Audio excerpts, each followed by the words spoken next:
कुछ कवर करूंगा। वीडियो शुरू करने से पहले कमेंट की तरफ देखते हैं कि जैसा इस भाई ने कमेंट किया कि रीगर का मतलब क्या है, रीगर का मीनिंग क्या है, कुछ इस तरीके से। तो आप भी हर वीडियो के अंदर इसी तरीके से आप कमेंट जरूर करें हर वीडियो के अंदर, ताकि आपको इसका आंसर कोई वीडियो में, कोई लाइव वीडियो में आपको जरूर दूं। तो इस वीडियो को शुरू करते हैं। सबसे पहले रीगर का काम उनमें से एक है जो भारी वस्तु को बांधना, जोड़ना या एक जगह से दूसरी जगह शिफ्ट करना बाई इक्विपमेंट बाई मशीनरी के जरिए या कुछ मशीनरी का सहारा लेकर एक सामान को दूसरी जगह शिफ्ट करना, रीगर का यही काम है। लेकिन रीगर में बहुत सारे क्वालिटी है जो होना चाहिए। रीगर में बहुत कुछ जो चीज है वो चीज होना चाहिए। वो क्या क्या चीज है वो इसी वीडियो के अंदर कवर करूंगा, क्योंकि रीगर का खाली मतलब से नहीं होता है।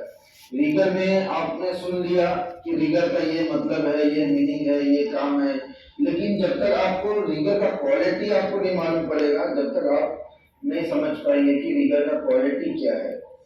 तो क्योंकि काफी लंबा है और मैंने इसकी वजह से कुछ नोट में लिखा है, काफी लंबा, इसके लिए वीडियो काफी लंबा होने वाला है। तो रीगर का काम जैसे मैंने आपको ऑलरेडी बता दिया, रीगर का काम कंस्ट्रक्शन इंडस्ट्री और पावर लाइन, मतलब ऑल इंडस्ट्रियल में इनका काम होता है। ऑल साइड पर जो कंस्ट्रक्शन लाइन हो गया, सिविल लाइन हो गया, उसके बाद आपका वर्कशॉप हो गया, मतलब हर जगह पर काम लगता है। ये रीगर का काम जो है वो काफी जगह पर इन सब चीजों का नीड होता है। तो ये तो आप समझ गया रीगर का काम कहाँ कहाँ होता है। उसके बाद जो दूसरा नंबर है, एक रीगर को बहुत सारी जानकारी का होना बहुत ज्यादा जरूरी है। उसमें क्या है, रीगर को सबसे ज्यादा जो जानकारी वो साइड का, वो अपने काम का, जैसे कंस्ट्रक्शन लाइन में है तो वहां पर कुछ डिफरेंट काम होगा, रीगर में कुछ थोड़ा सा डिफरेंट होता है, वहां का थोड़ा सा डिफरेंट एक्सपीरियंस होता है। या पावर प्लांट में है वहां पर कुछ थोड़ा सा डिफरेंट एक्सपीरियंस होगा। उसके बाद जैसे आप ऑयल एंड गैस में पहुंच गए या ऑफशोर में पहुंच गए, वहां पर कुछ थोड़ा सा अलग एक्सपीरियंस होगा। तो ये आपका जो एक्सपीरियंस है ये आपको काफी क्वालिटी बनाता है, काफी अच्छा बनाता है आपको। तो सबसे पहला यही चीज है, जैसे कंस्ट्रक्शन और बहुत सारी जगह और प्लांट में स्क्रीन या लोड जैसे कंक्रीट पाइप को बांधना और एक जगह से दूसरी जगह, जैसे कंस्ट्रक्शन में काम होता है, भारी भारी मशीनरी होती है। आप देखे होंगे टेलर के ऊपर बहुत सारी बड़ी बड़ी मशीनें आती है, उसको लोडिंग करना, अनलोडिंग करना, शिफ्टिंग करना, इरेक्शन करना, काफी जगह पर होता है। वर्कशॉप के अंदर रीगर का यही काम है, इरेक्शन करना, असेंबली करना, अलाइनमेंट करना कोई मटेरियल को, या कोई मटेरियल को लोडिंग अनलोडिंग करना, या किसी मटेरियल को शिफ्टिंग करना। तो इसी तरीके से सारा कुछ काम होता है। ये दूसरा नंबर पर है। तो तीसरे नंबर पर हम बढ़ते हैं, रीगर एक्सपर्ट के लिए ये सब ऑपरेशन स्मूथली होता है। ये जो तीसरा ऑप्शन है, रीगर जो एक्सपर्ट जब हो जाता है, ये सब जितना ऑपरेशन होता है उसके लिए बहुत इजी और स्मूथली, जैसा वो बिल्कुल इजीली काम करता है। उसके बाद चौथे नंबर पर है, रीगर को जो जानकारी वार रोप सीलिंग्स लोड इसके बारे में, और उसके बाद सीलिंग्स, जैसा मैंने आपको कहा चौथे नंबर पर, ये सब चीजों की जानकारी होना चाहिए। जैसे wire rope, type of wire rope कितना है, web ceiling, wire rope ceiling, chain ceiling, कुछ इस तरीके से सारा कुछ सीलिंग के बारे में जानकारी होना चाहिए। ये रीगर का एक क्वालिटी है। उसके बाद जब हम पांचवें नंबर पर जाते हैं, रीगर को हजार्ड के बारे में जानकारी होना चाहिए। कौन सा हजार्ड, कौन से टाइप का हजार्ड, क्या लोड के अंदर कौन सा हजार्ड आ सकता है, क्या प्रिपरेशन हमें करना चाहिए, क्या हमें मेजर करना चाहिए। तो सारा कुछ पहले से वो करके रखना चाहिए। जैसे हमने कोई लोड बांधा, लोड उठाने से पहले हमको पहले सोचना है कि लोड उठाने से पहले क्या क्या हजार्ड हो सकता है। फॉर एग्जाम्पल, लोड उठाने से पहले अगर लोड आपका उठाने वाला है तो उससे में क्या क्या होगा हजार्ड। जैसे लोड गिर सकता है, स्लिप हो सकता है, सीलिंग टूट सकता है, कोई आदमी सस्पेंडेड लोड में ना आए, सस्पेंडेड लोड हो सकता है, लाइन ऑफ फायर हो सकता है, बूम के नीचे लोग आ सकते हैं, या बहुत सारे कोलैप्स हो सकता है, स्लिप हो सकता है, लोड बहुत सारे जो माइंड में आप इसी तरीके से आपको सीखना जरूर बहुत ज़्यादा ज़रूरी है कि रीगर के अंदर ये चीज़ की क्वालिटी होना चाहिए। उसके बाद हम छठे नंबर पर बढ़ते हैं। रीगर को सेंटर ऑफ ग्रेविटी के बारे में बहुत ज़्यादा जानकारी होना चाहिए। ये रीगर का सबसे अच्छा क्वालिटी में है। रीगर को centre of gravity her material के अनुसार आपको पता होना चाहिए। आप कोई भी फील्ड में जाते हैं, जैसे पावर प्लांट में जा रहे हैं, कंस्ट्रक्शन लाइन में जा रहे हैं, आप बोलेंगे कि मैं 100% रीगर हो गया, नहीं।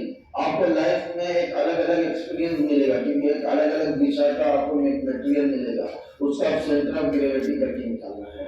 यही रीगर का एक क्वालिटी है। चलो फिर मैं आगे बढ़ता हूँ, क्योंकि रीगर का इसमें मैं क्वालिटी आपको मैं बता रहा हूँ, तो इस वीडियो में कंटिन्यू बने रहे। उसके बाद 7वां नंबर है रीगर का सिग्नल और कम्युनिकेशन प्रॉपर होना चाहिए रीगर और ऑपरेटर के बीच में। ये सबसे खास जरूरी है। अगर आपको सिग्नल से ऑपरेटर अंडरस्टैंडिंग नहीं है या आपका वो सिग्नल समझ नहीं पा रहा है, तो इसमें इंसिडेंट और एक्सीडेंट होने का काफी चांस है। तो आप इन चीजों पे जरूर फोकस करें। कभी भी आपका जो कम्युनिकेट है, जो कम्युनिकेशन है, जो टीम मेंबर है, उससे प्रॉपर कम्युनिकेट करना चाहिए। जैसे आपका रीगर भी आ सकता है, आपका रीगर का जो टीम है, टीम मेंबर वो भी आ सकता है, उसमें क्रेन ऑपरेटर आ सकता है, तो आपको प्रॉपर कम्युनिकेट करना पड़ेगा। अगर हम एक रीगर है, हमारा ये क्वालिटी बनता है, हमारा ये एक अच्छा एक्सपीरियंस बनता है कि हम जो टीम वर्क है उसको प्रॉपर कम्युनिकेट करके लेके चले, तो ये सबसे ज्यादा जरूरी है। 7वां नंबर पे है। और उसके बाद जो 8वां नंबर पर है, रीगर को डिफरेंट टाइप रिंगिंग इक्विपमेंट और सीलिंग और शटल सही से यूज करने के लिए प्रॉपर जानकारी होना चाहिए। जैसे रीगर का जो डिफरेंट शटल है, बोट शटल है, डी शटल है, तो बोट शटल भाई किस लिए यूज होता है, आपको इन चीजों के बारे में पता होना चाहिए। डी शटल किस लिए यूज होता है, डी शटल किस लिए यूज होता है, आपको इन सब चीजों में क्वालिटी में मालूम होना चाहिए। तो इसी तरीके से, क्योंकि इसमें मैं आपको क्वालिटी बता रहा हूँ। उसके बाद जैसे चौकर हिंज, रीगर को चौकर हिंज के बारे में मालूम होना चाहिए। चौकर हिंज क्या है, जैसे हम लोग कोई सीलिंग्स को फंदा लगाते हैं, जैसा आप स्क्रीन पर देख रहे हैं, इसी तरीके से हम लोग फंदा लगाते हैं, तो कुछ इस तरीके से चौकर हिंज होता है। और बीच मशीन क्या होता है, बीच मशीन एक हमारा एक जुगाड़ होता है जो हम लोग लिफ्टिंग करते हैं और जो बहुत सारे उसमें काम हो सकते हैं। ये काफी अच्छा जुगाड़ है। तो बीच मशीन देते हैं, जैसा इंडिया में हम लोग काफी टाइम यूज करते हैं। तो बीज मशीन के बारे में आपको प्रॉपर जानकारी होना चाहिए, उसका इंस्पेक्शन के बारे में मालूम होना चाहिए, उसके इक्विपमेंट के बारे में मालूम होना चाहिए, और यूज करने से पहले आपको पूरे फंक्शन के बारे में उसका जरूर आपको मालूम होना चाहिए। Number 9, heavy equipment confined space safety lifting. कोई भी हैवी लिफ्टिंग कभी कभी हम लोग करते हैं कि कन्फाइंड स्पेस में कोई मटेरियल डालना होता है, यह आप खास ध्यान देते हो। कन्फाइंड स्पेस में कोई भी मटेरियल डालने से पहले आपको प्रॉपर ट्रेनिंग लेना पड़ेगा, प्रॉपर जानकारी लेना पड़ेगा, क्योंकि कन्फाइंड स्पेस में काफी ज्यादा हजार्डस होते हैं। उसके अंदर ऑक्सीजन की कमी होती है, स्टीरियस गैस होता है उसके अंदर, और भी एक्सप्लोजन कोई गैस होता है उसके अंदर, बहुत सारी ऐसा बीमारियां जिसको बोलते हैं डेंजर है, उसमें बहुत सारा खतरा है कन्फाइंड स्पेस में। तो आपको उसको प्रॉपर चेक करके प्रॉपर उसको आपको उसकी पूरी जानकारी होना चाहिए। अगर आपके पास उसका नॉलेज नहीं है, आप दूसरे डिपार्टमेंट से उसको चेक करवाएंगे, आज आपको सिखा रहा है, कल पूछेगा प्रिकॉशन होगी, क्या चीज की जरूरत होगी, इसका प्रॉपर आएगा नहीं पूछेगा, आना पड़ेगा ना भाई, ये क्वालिटी है। एक दिन का। उसके बाद नंबर 10 पे डीप ओवरटर्न सस्पेंडेड लोड, ये आपको हजार्ड के बारे में बता रहा है। डीप ओवरटर्न जैसा हम लोग करते हैं, डीप का जो ओवरटर्न है, फिर सस्पेंडेड लोड है, एक और हजार्ड है ओवरहेड है। ओवरहेड पावर लाइन, जो ओवरहेड के पावर लाइन पे जो जा रहा है, उसके बारे में प्रॉपर आपको जानकारी होना चाहिए। ओवरहेड पावर लाइन जब गया हुआ उससे कितना डिस्टेंस पर होता है, ये ज्यादातर देखा गया 10 मीटर 15 मीटर इसमें डिस्टेंस होता है, लेकिन आपको प्रॉपर ट्रेनिंग लेना पड़ेगा, आपको पूरा प्रॉपर जानकारी लेना पड़ेगा। लेकिन मैं आपको इसमें क्वालिटी बता रहा हूँ कि रीगर में ये क्वालिटी होना चाहिए। उसके बाद सस्पेंडेड लोड क्या होता है? कोई भी लोड के नीचे कोई भी आदमी गुजर रहा है या कोई आदमी खड़ा है या आप ही कहीं खड़े हो, तो ये एक सस्पेंडेड लोड हो जाता है। डीप ओवरटर्न, कोई भी मटेरियल को सडनली स्विंग करना, ये तो ऑपरेटर की गलती होती है, लेकिन इस तरीके से आपको नहीं करना चाहिए या ऑपरेटर को करने के लिए नहीं देना चाहिए। उसके बाद हम 11वें नंबर पे जाते हैं, equipment lifting tool tackles, clean and store rigging. Store rigger जो हम लोग लिफ्टिंग इक्विपमेंट टूल टैकल जो यूज कर रहे हैं उसको प्रॉपर रिस्पेक्ट देना चाहिए, उसको प्रॉपर अच्छी जगह पर रिगिंग स्टोर में जमा करना चाहिए, उसको आपको प्रॉपर रिस्पेक्ट देना चाहिए। कोई भी चीज को, इक्विपमेंट को, टूल टैकल्स को यूज करते हो, क्योंकि वो जान बचाने के साथ साथ वो आपको आपका साथ भी दे रहा है, क्योंकि उसमें डस्ट लगेगा, उसमें केमिकल रिएक्ट होगा, उससे जिससे कैपेसिटी कम होगा। वेब सीलिंग के अंदर आप देखे होंगे कितना ऑयली होने के बाद उसका कैपेसिटी कम हो जाता है, डस्ट होता है, वाटर से खराब होता है, फिर केमिकल रिएक्ट होता है। तो कुछ इस तरीके से आपको उन सब चीजों से बचाना है। तो आप किस तरीके से बचाएंगे, ये आपकी अच्छी क्वालिटी पहचान देती है। उसके बाद नंबर 12 का rigger must complete rules regulations and liftings regulation, safety requirement का प्रॉपर जानकारी होना चाहिए। जो सेफ्टी का जो लिफ्टिंग टूल साइकिल्स या क्या रूल्स है उठाने के लिए, हम क्या रूल्स में क्या क्या डॉक्यूमेंट्स हमको लगेगा, कि हमको पावर परमिट लगेगा, लिफ्टिंग प्लान लगेगा, उसके बाद हमें और क्या SWP लगेगा। कुछ इस तरीके से जहाँ जो स्टैंडर्ड होता है वहां पर आपको प्रॉपर मालूम करके आपको उनका रूल्स यूज करना होगा। उसको रूल्स को आप अपने लाइफ में, अपने लीगल के वर्क में अप्लाई करना होगा। तो इसी तरीके से 12 नंबर ये कंप्लीट हुआ। उसके बाद जो 13वां नंबर है, legal not special rigging work. Legal जो अभी मैं इतना चीज बोला, आपके माइंड में आएगा कि लीगल का क्या कोई स्पेशल वर्क है? नहीं, रीगर आप भी सीख सकते हो, रीगर हर कोई सीख सकता है, लेकिन उसमें ये चीज क्वालिटी जरूर होना चाहिए कि रीगर आपको बनना है, रीगर में क्या क्या क्वालिटी होता है, तो आप बन सकते हो इन सब क्वालिटी को लेकर। तो रीगर स्पेशल कोई वर्क नहीं है, लेकिन अगर आप इसको अच्छे से करोगे ये सबसे बेस्ट जॉब है। उसके बाद और ट्रेड वाले काम कर सकते हैं और स्किल्स वाले का इस जॉब को कर सकते हैं बहुत इजीली।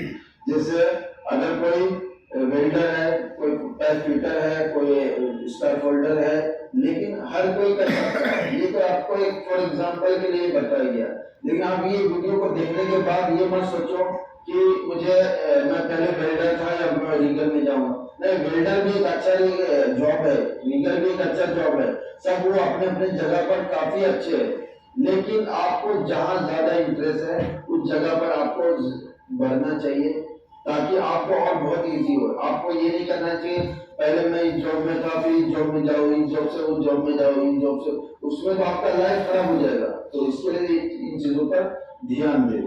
उसके बाद 14 नंबर, ये सबसे अच्छा जरूरी कि क्वालिफिकेशन क्या चाहिए रीगर में, हाई स्कूल, डिप्लोमा और GED, इन सब चीजों का जरूरत पड़ता है रीगर में। अगर रीगर के पास ये चीज होता है, काफी वो क्वालिफाइड रीगर माना जाता है, वो लाइफ में काफी ज्यादा आगे बढ़ता है।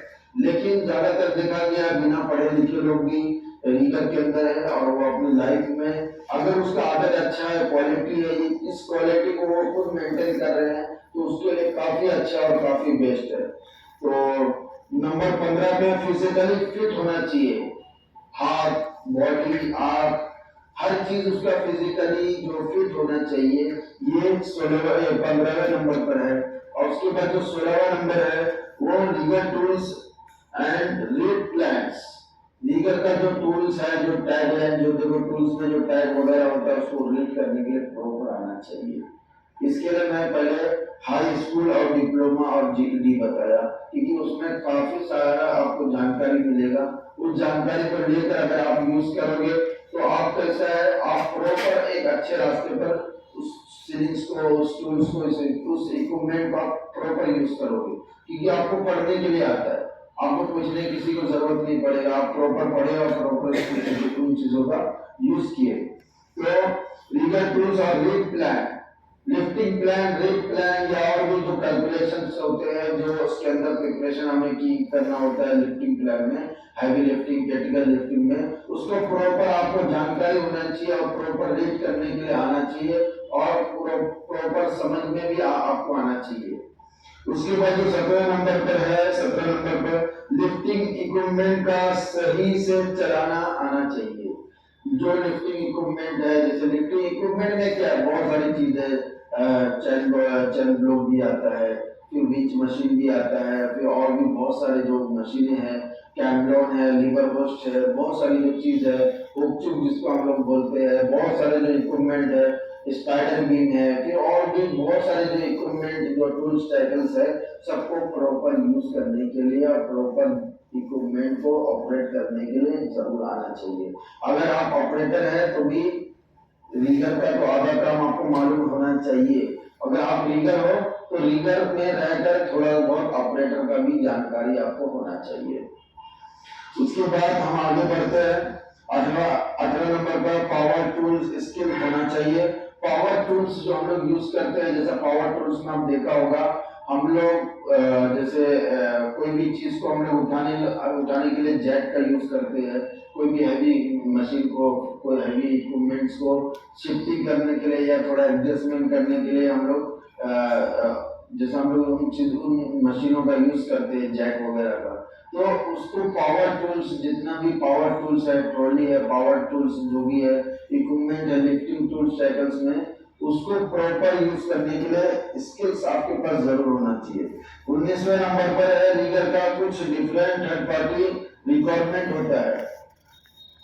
ये चीज रीगर अगर आप में इतना क्वालिटी है, 19वां नंबर पर ये बताया जा रहा है रीगर का कुछ डिफरेंट थर्ड पार्टी सर्टिफिकेट भी होता है, लेकिन आपको इंडिया में बहुत कम जगह मिलता है, लेकिन आई डोंट नो, मुझे इन चीजों के बारे में पता नहीं है और आप लोग कमेंट भी मत करना कि रीगर का थर्ड पार्टी होता है और ऑलरेडी हमारे पास भी है, लेकिन जो गल्फ में काम कर रहे हैं उसको खुद कंपनी बनाकर देती है, हम लोग आज तक अपने से बनाए नहीं है, हम लोगों को अभी तक कोई नॉलेज नहीं है कैसे बनता है, क्या बनता है, लेकिन हाँ कंपनी हमें हायर करती है, कंपनी उनको बुलाती है और कंपनी बुलाकर हमको वहाँ उसके पास भेजती है, हम वहाँ पर कोर्स करते हैं, कोर्स करने के बाद वहाँ पर हमें सिखाया जाता है, वहाँ पे फिर हमें एक थर्ड पार्टी कार्ड दिया जाता है, जैसे ओशा, लोली, फिर लिया, और जैसे बहुत सारे डिफरेंट वेलोसी है, फिर विटस बीरू है और बहुत सारे टीयूबी भी वाले भी है, बहुत सारे थर्ड पार्टी है। दुनिया में 7 तरीके का थर्ड पार्टी होता है,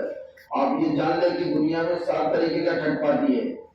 तो इसी तरीके से नंबर 20वें पे है ओशा क्वालिफाइड रीगर सर्टिफिकेशन और एक्सपीरियंस से मैनेज और solve problem with rigger loads.